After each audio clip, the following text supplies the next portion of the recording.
শীত তো পড়েই গেল গাইস। তো তোমরা কিন্তু এখনো বুঝতে পারছো না যে কোথায় ঘুরতে যাবে। তাহলে একটাই কথা বলবো, তোমরা কিন্তু বাড়ির কাছাকাছি মায়াপুরটা ঘুরে আসো। এখানে যদি তোমরা যাও তাহলে কিন্তু একদমই মায়ায় জড়িয়ে যাবে। খুবই সুন্দর একটা জায়গা। তো আমিও ঠিক করলাম যে আজ মায়াপুর থেকেই ঘুরে আসি। তাই সকাল সকাল ঘুম থেকে উঠেই রেডি হয়ে বেরিয়ে পড়লাম। তো এখন যাচ্ছি বাইকে করে আমাদের স্টেশনে। তো পৌঁছেও গেলাম।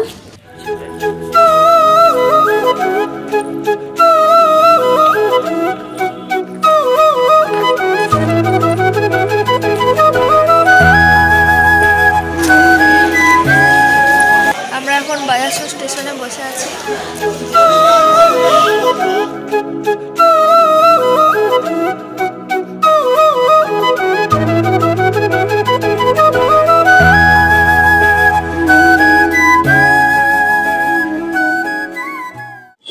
তারপর অনেকক্ষণ অপেক্ষা করার পর প্রায় আধ ঘন্টা পর এলো ট্রেনটা আমাদের।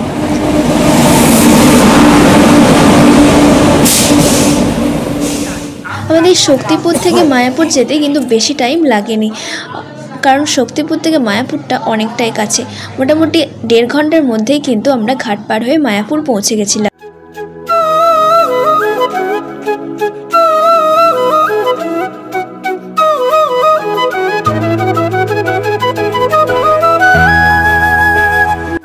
এই বাড়ির কাছাকাছি একটা সুন্দর জায়গা মায়াপুর, তোমরা কিন্তু এটা একদিনেই ভ্রমণ করে আসতে পারো।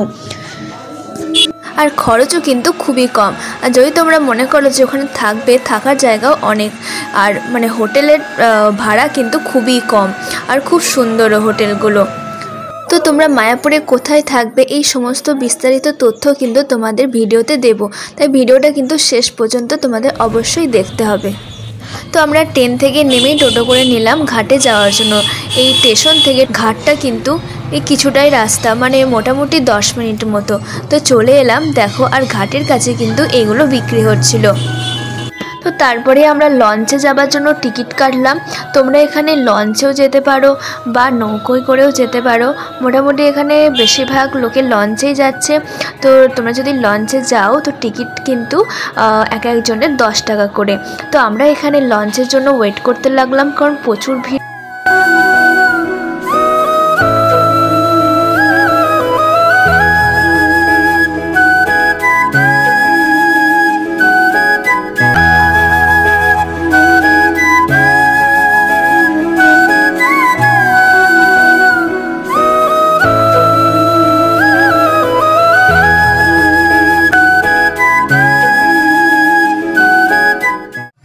তো তারপরে আমরা লঞ্চে চেপে পড়লাম।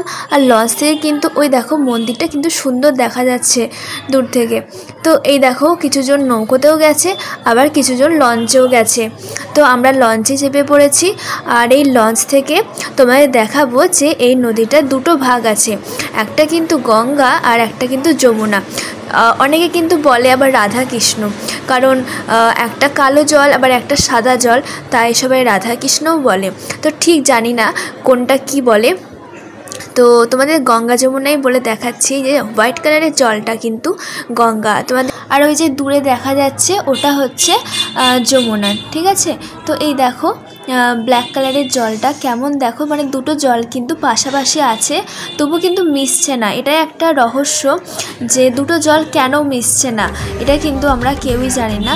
খুবই সুন্দর লাগে তবে দেখতে। তো তোমরা যদি আসো তাহলে কিন্তু এটা দেখতে পাবে, খুবই ভালো লাগবে লঞ্চ থেকে দেখতে। তো এই দেখো তারপরে আমরা মাত্র 2-3 মিনিটের মধ্যেই কিন্তু আমরা পার হয়ে গেলাম ঘাটটা। আর তারপরে ঘাট থেকে বেরিয়েই সোজা আমরা কিন্তু টোটো ধরে তারপরে যাব ইস্কন টেম্পলে। তো চলো তোমাদের দেখাই।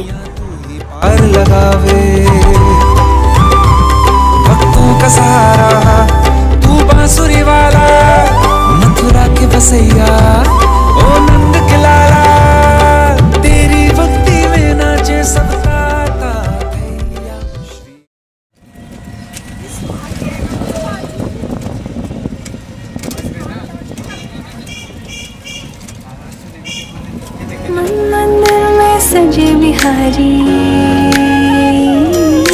मनमोहन तेरी छवि थी प्यारी। मन मंदिर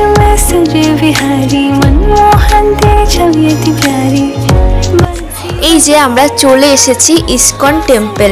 এবার আমরা ভিতরে ঢুকবো। ভিতরে ঢুকেই কিন্তু আমাদের ফার্স্টেই কুপনটা কেটে নিতে হবে। মহাপ্রসাদের কুপন এখানে অনেক মূল্যে পাওয়া যাচ্ছে, 40, 50, 80, 150, তোমরা যেটা পছন্দ করবে সেটাই কিন্তু খেতে পারো। তো এখানে অনেক রকমের আইটেমসও দেওয়া আছে এক একটা মূল্যে। তো আমাদের ঠিক করলাম যে 40 টাকারটাই খাই, কারণ এখানে আইটেমসটা একটু আলাদা ছিল, তো ভাবলাম এটাই খাই। তোমরা 80 টাকারও খেতে পারো, 50 টাকারও খেতে পারো, যেটা তোমাদের ইচ্ছে। তো আমরা ফার্স্টেই কুপনটা কেটে নিলাম মহাপ্রসাদের, আর তারপরেই ভিতরে ঢুকছি। ভিতরে ঢুকেই কিন্তু দেখতে পাচ্ছি সমস্ত ভক্তরা কিন্তু আসা যাওয়া করছে। তো এই যে রাইট সাইডে এটা কিন্তু এখনো তৈরি হয়নি।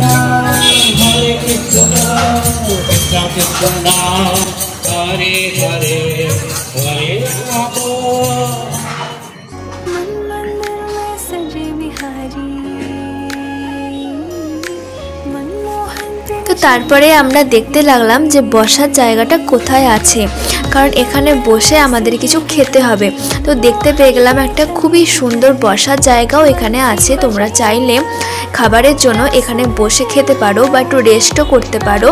তো আমরা এখানে বসে পড়লাম, আর বাড়ি থেকে কিছু খাবার নিয়ে এসেছিলাম, কারণ একেবারেই প্রসাদটা খাবো বলে আর অন্য কিছু খাইনি। তো এখানে মুড়ি আর আলু বরবটি ভাজা একটু নিয়ে এসেছিলাম, তো ওটাই খেতে লাগলাম।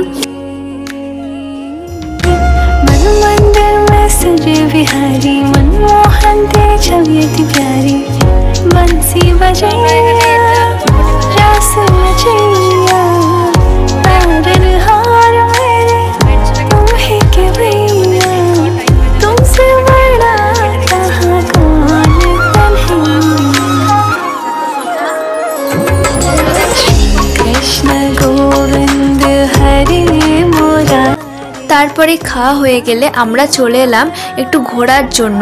তো এখানে আসতেই দেখতে পেয়ে গেলাম সে গরুর গাড়িগুলো, আর এখানে নিয়ে নিলাম একটু আইসক্রিম, কারণ সামনেই আইসক্রিমে বসেছিল।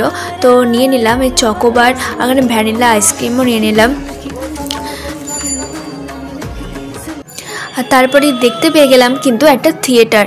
তো এই থিয়েটারে কিন্তু তোমরা যেতে পারো, থিয়েটারে মূল্য বেশি নয়।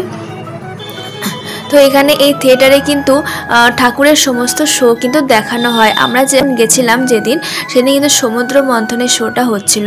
আমরা ঢুকিনি কারণ টাইমটা বেশি ছিল না। আর এখানে খাবারের দোকানও কিন্তু অনেক বসেছে, নানা রকমের খাবার কিন্তু আছে। তোমরা চাইলে কিন্তু এগুলো অবশ্যই খেতে পারো। এই দেখো প্রচুর রেস্টুরেন্টও আছে, আর এই যে তোমায় দেখা অনেক দোকানপাটও বসেছে, নানা রকমের ডিজাইনের ব্যাগ, নানা রকমের ডিজাইনের সমস্ত অনেক কিছু পাওয়া যাচ্ছে। তো তোমরা এগুলো কালেক্ট করতে পারো। তো এই দেখো তারপরে তোমায় দেখাচ্ছি টেম্পলটা, আর এখানেই দেখতে পেয়ে গেলাম একটা বৈকুণ্ঠ ধাম। এটাও কিন্তু খুবই সুন্দর, তোমরা যেতে পারো। আর কিন্তু আমরা কিন্তু যাইনি, কারণ টাইম আমাদের ছিল না হাতে, আমরা লেট করে বেরিয়েছিলাম। তাই তোমায় দেখিয়ে দিচ্ছি শুধু। বৈকুণ্ঠ ধামের এই সামনেই কিন্তু আমাদের ভোগ খাওয়ার কক্ষটা। তো লাইনটা তোমায় দেখাচ্ছি, দেখো অনেক ভিড় হয় ভক্তদের, মানে সবাই এখানে কিন্তু প্রসাদ খাওয়ার জন্য মেনলি কিন্তু আসে, আর এমনি ঘুরতেও আসে, কিন্তু মেনলি কিন্তু প্রসাদটাই খাওয়া হয়।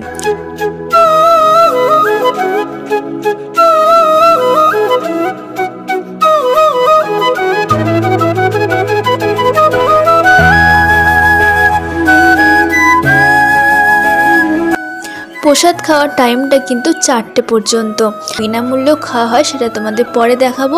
যেহেতু আমাদের খাওয়ার টাইমটা একটু লেটেই, মানে যেহেতু আমরা মুড়ি খেয়ে নিয়েছিলাম, তাই ভাবলাম একটু লেট করে খাবো, তার জন্য আমরা একটু ওয়েট করার জন্য চলে গেলাম ভিতরে।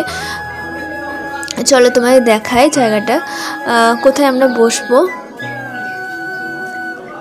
এটা কিন্তু মেন গেট থেকে ঢুকেই তো তোমরা একটা রাইট সাইডেই তোমরা একটা গেট পাবে, সেদিকেও তোমরা ঢুকে এই জায়গাটায় যেতে পারো। এই যেটা হচ্ছে মন্দিরের ঠিক পিছন সাইডটা, এখানে তোমাদের বসার জায়গা আছে, আর এখানে একটা পুকুরের মতো আছে। তো এখানে আমরা বসলাম, আর এখানে রোদটাও খুব ভালো লাগছিল। তো বসে বসে একটু ওয়েট করছিলাম প্রসাদ খাওয়ার জন্য, কারণ আর এই টেম্পলটা কিন্তু তখন বন্ধ ছিল, কারণ 11টা সাড়ে 11টার দিকে বন্ধ হয়ে যায়, আবার কিন্তু 3:30টার দিকে খোলে। তাই জন্যই আমরা এখানে বসেছিলাম।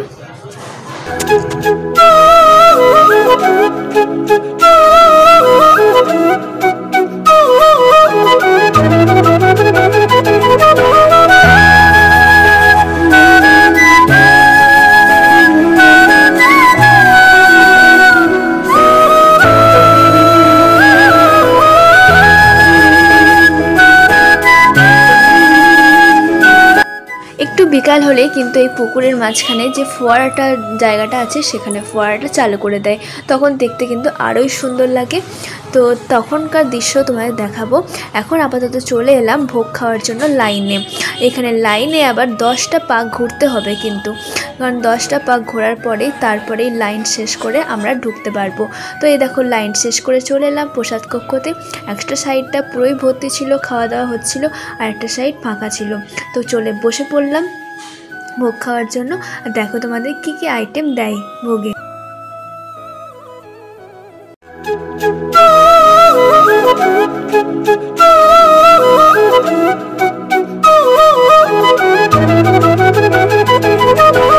তো খাওয়া দাওয়ার পর্ব শেষ করে আমরা টোটো করে চলে যাচ্ছি গোশালা। গোশালায় তোমাদের দেখাবো কত গরু ওখানে, আর গরুগুলো দেখতে কিন্তু খুবই সুন্দর। আর তো চলো তোমাদের দেখায়। আর এই যে আশেপাশে এগুলো দেখছো, একটু ভিতর দিকে কিন্তু যারা এখানে থাকে ভক্তরা, তাদের কিন্তু ওখানে বাস। আর সামনে একটু ট্যুরিস্ট যারা আসে তারা কিন্তু ওরা থাকতে পারে। তো দেখাবো তোমাদের কোন জায়গায় ট্যুরিস্টে থাকার জায়গা। এই যেটা দেখতে পাচ্ছ এটা ট্যুরিস্টে থাকার জায়গা। এই যে এটা হচ্ছে গৌরাঙ্গ কুটি। তো এখানেও তোমরা এসে থাকতে পারো, প্রচুর জায়গা আছে, আর মূল্য কিন্তু অনেক কম। ঘর ভাড়া মূল্য বলতে গেলে কিন্তু 100 টাকা। 100 টাকায় তোমরা একটা গোটা দিনরাত কিন্তু থাকতে পারবে। তো ভিডিওটা আজকের মতো এই পর্যন্তই। নেক্সট পার্টের জন্য তোমরা অপেক্ষা করো। তো লাইক শেয়ার সাবস্ক্রাইব করে দিও।